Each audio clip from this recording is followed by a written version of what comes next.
ವಿರೋಧಿಗಳು ಈ ಚುನಾವಣೆ ಬಗ್ಗೆ ಸಿಎಂ ಅವರನ್ನು ಎತ್ಕಟ್ಟೋದು, ವರ್ತೂರ್ ಪ್ರಕಾಶ್ ಅವರನ್ನ ಮಾತಾಡಿದಂಗೆ ಮಾಡೋದು ಜೋಡೆತ್ತಲಿದೆ. ಬಲಗಡೆ ವರ್ತೂರ್ ಪ್ರಕಾಶ್ ಅವರು, ಎಡಗಡೆ ಸಿಎಂ ಅವರು ಶ್ರೀನಾಥ್ ಅವರು. ಏನ್ ನಮ್ಮ ವಿರೋಧಿಗಳು ಈ ಚುನಾವಣೆ ಬಗ್ಗೆ ಸಿಎಂ ಅವರನ್ನು ಎತ್ಕಟ್ಟೋದು, ವರ್ತೂರ್ ಪ್ರಕಾಶ್ ಅವರನ್ನ ಮಾತಾಡಿದಂಗೆ ಮಾಡೋದು, ಮತ್ತೆ ಅವರ ವೈಯಕ್ತಿಕ ವಿಷಯಗಳನ್ನ ಎತ್ತೋದು.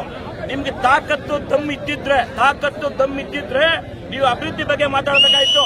ಅಭಿವೃದ್ಧಿ ಬಗ್ಗೆ ಬಿದ್ದು ನಮಗೆ ತೊಂದರೆ ಕೊಡೋದು, ಏನೋ ಆಡಳಿತನ ಕೈಗೊಂಬೆ ಮಾಡ್ಕೊಳ್ಳೋದು, ಪೊಲೀಸ್ ಇಲಾಖೆನ ಕೈಗೊಂಬೆ ಮಾಡೋದು, ನಮ್ಮ ಕಾರ್ಯಕರ್ತರು ಅಟ್ಲೀಸ್ಟ್ ಕಾಂಪ್ಲೇಂಟ್ ಕೊಡೋಕೆ ಕೂಡ ಬಿಟ್ಟಿರಲಿಲ್ಲ. ನಾನು ಮೊದಲೇ ಹೇಳಿದ್ದೆ 10ರಿಂದ 12 ಸೀಟ್ ನಾವು ಗೆಲ್ತೀವಿ ಅಂತ.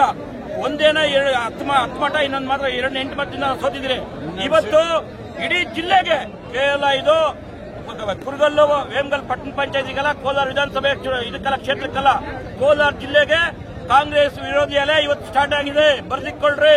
ಇನ್ ಮುಂದಕ್ಕೆ ಏನಿದ್ರೇನೋ ಎನ್ಡಿ ಬರ್ತದೆ. ಇವತ್ತು ಕಾಲಕ್ಕೆ ಚಕ್ರ ಕಟ್ಕೊಂಡು ನಮ್ಮ ಪ್ರಕಾಶ್ ಅಣ್ಣ, ನಮ್ಮ ಸಿಎಂ ಶ್ರೀನಾಥ್, ನಮ್ಮ ಬೆಗ್ಲಿ ಪ್ರಕಾಶ್ ಅಣ್ಣ, ನಮ್ಮ ನಟರಾಜಣ್ಣ, ಮೋನಿ ಬಾಬು ಅವರು, ಎಂಟೈರ್ ಜಿಲ್ಲಾ ಟೀಮ್ಗಳು ಬಿಜೆಪಿ ಜೆಡಿಎಸ್ ಅದು ಬಿಟ್ಟು ಆ ಭಾಗದ ನಾಯಕರು, ಹಿರಿಯರು, ಮಾತೆಯರು ಎಲ್ಲ ಕೆಲಸ ಮಾಡಿದಕ್ಕೆ ಇವತ್ತು ಕಾಂಗ್ರೆಸ್ ವಿರೋಧಿ ಅಲೆ ಎಷ್ಟಿತ್ತಂತ ಈ ಮತ ಕೊಟ್ಟಿರೋ ಮುಖಾಂತರ ನಿಮ್ಗೆ ತೋರಿಸ್ಕೊಟ್ಟಿದೆ.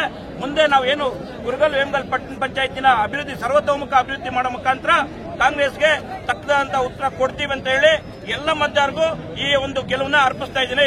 ಜೈ ಕರ್ನಾಟಕ. ಮತ್ತೆ ಮುಂದೆ ಏನ್ ನಮ್ಮ ವಿಜೇಂದ್ರಣ್ಣವರಾಗ್ಬೋದು, ನಮ್ಮ ಏನು ಕುಮಾರಸ್ವಾಮಿ ಆಗ್ಬೋದು, ನಿಖಿಲರಾಗ್ಬೋದು, ಯಡಿಯೂರಪ್ಪನವರಾಗ್ಬೋದು, ನಮ್ಮ ಮಂಜುನಾಥ್ ಗೌಡರಾಗ್ಬೋದು, ಬಿಪಿ ವೆಂಕಟಪ್ಪ ಅವರು, ನಾರಾಯಣಸ್ವಾಮಿ ಅವರು, ಎಲ್ಲರೂ, ಮುನ್ಸ್ವಾಮಿ ಅವರು ಎಲ್ಲರೂ ಇದಕ್ಕೆ ಸಹಕಾರ ಕೊಟ್ಟು ಅವರೆಲ್ಲ ಸಹಕಾರದಿಂದ ನಾವು ಇವತ್ತು ಜಯಶೀಲರಾಗಿದ್ರೆ ಈ ಎನ್ಡಿಎ ಮೈತ್ರಿ ಇನ್ನ ಯಶಸ್ವಿಯಾಗಿ ನಾವು ಮಾಡ್ತೀವಿ ಅಂತ ನಾವು ಈ ಮೂಲಕ ಹೇಳ್ತಾ ಇದ್ದೀವಿ.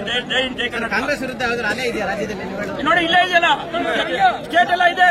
ಇಲ್ಲೇ ಕಾಂಗ್ರೆಸ್ ವಿರೋಧಿ ಅಲೆಯಿಂದನೇ ಇವತ್ತು ನಾನು ಮಾತಾಡಿದ್ದೆ. ಇವತ್ತು ವೆಂಕಟೇಶ್ ಆಗ್ಬೋದು, ರಮೇಶ್ ಆಗ್ಬೋದು, ನಾರಾಯಣ ಮೂರ್ತಿ ಆಗ್ಬೋದು, ಇವರೆಲ್ಲ ನಮ್ಮೂರೇ ಹೇಳಿಲ್ಲ. ನಾವು ಏನು ಆಯ್ಕೆ ಮಾಡಿದ್ರೆ ಸ್ವಲ್ಪ ಹೆಚ್ಚು ಕಮ್ಮಿ ಆಗಿದ್ದಕ್ಕೆ ಅವ್ರು 4 ಜನ ತಗೊಂಡು ಅವ್ರು ಗೆಲ್ಸಿದ್ದಾರೆ ಅಷ್ಟೇ. ಅವರೆಲ್ಲ ಮುಂಬರೋ ದಿವಸಗಳೇ ಬಿಜೆಪಿ, ಜೆಡಿಎಸ್, ಎನ್ಡಿಎ ಮೈತ್ರಿ ಕೂಡಕ್ಕೆ ಬರ್ತಾರೆ. ಧನ್ಯವಾದಗಳು. ಪತ್ರಕರ್ತರು ಇದರಲ್ಲಿ ಜಾತಿ ವ್ಯವಸ್ಥೆ ನಡೆದಿಲ್ಲ.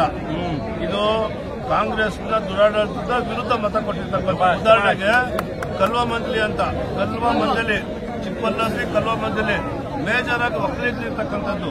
ಅದರಲ್ಲಿ ಕಾಂಗ್ರೆಸ್ನಲ್ಲಿರ್ತಕ್ಕಂಥ ಮುಖಂಡರು, ಜೆಡಿಎಸ್ನಲ್ಲಿರ್ತಕ್ಕಂಥ ಮುಖಂಡರು ಇಬ್ರು ಒಂದಾಗಿ ಒಬ್ಬ ಅಭ್ಯರ್ಥಿ ನಿಲ್ಲಿಸಿದ್ರು. ಅವ್ರ ವಿರುದ್ಧ ಸಣ್ಣ ಹುಡುಗ, ಇನ್ನ ರಾಜಕೀಯನೇ ಬಂದಿಲ್ಲ, ರವಿ ಅನ್ಬಿಟ್ಟು ಜೆಡಿಎಸ್ ಪಕ್ಷದಿಂದ ಈ ರವಿ ಅಂತ ಗೆದ್ದಿರೋದು. ಹಂಗಾಗಿ ಇವತ್ತು ಇಡೀ ಕೋಲಾರ ವಿಧಾನಸಭಾ ಕ್ಷೇತ್ರದಲ್ಲಿ ದೊಡ್ಡವರಂತ ಏನೈತೆ ಅವ್ರ ಮುಖಭಂಗ ಆಗೈತೆ, ಅನಿಲ್ಗೂ ಮತ್ತು ಶಾಸಕರಿಗೆ ಮುಖಭಂಗ ಆಗೈತೆ. ಇವತ್ತು ಯುವಕರಿಗೆ ಹೆಚ್ಚಾಗಿ ನಮ್ಮ ವಿಧಾನಸಭಾ ಕ್ಷೇತ್ರದಲ್ಲಿ ಒಂದು ಬೆಂಬಲ ಕೊಡ್ತಾ ಇದ್ದಾರೆ. ಕಾಂಗ್ರೆಸ್ ವಿರುದ್ಧ ಅಲೆ ಇಲ್ಲಿ ಪ್ರಾರಂಭ ಆಗೈತೆ.